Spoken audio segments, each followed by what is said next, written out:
On me demande souvent pourquoi, après être allé sur la Lune dans les années 60, la NASA a mis autant de temps à y retourner. Et pourquoi elle envoie seulement maintenant à nouveau des humains sur la Lune. La semaine prochaine, vous entendrez cela bien plus souvent. Il faut savoir que les missions Apollo étaient très influencées par la guerre froide. Les États-Unis et les Soviétiques, en compétition dans la course à l'espace, ont massivement investi l'argent public. Dans les années 60, la NASA recevait près de 5% du budget fédéral pour Apollo.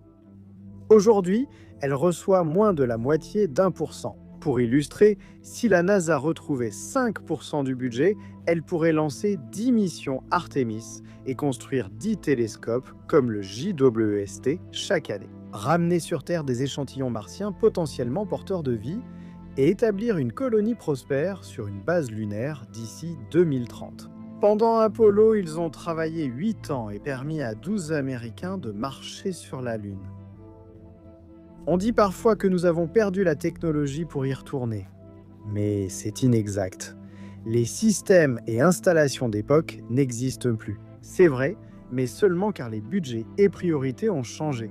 Nous aurions pu y retourner plus tôt. Nous lançons chaque année des centaines de fusées, dont certaines reviennent se poser sur Terre. Il y aura toujours des théoriciens du complot qui diront que nous avons tout falsifié à l'époque et que nous n'avons développé que récemment une technologie suffisamment avancée pour enfin aller sur la Lune pour de vrai. Mais c'est tout simplement stupide. Nous y retournons avec Artemis car nous sommes prêts, contrairement à Apollo, qui était géré par le gouvernement. La NASA sollicite désormais des entreprises pour accélérer le développement technologique et coopère avec d'autres agences spatiales visant un retour durable.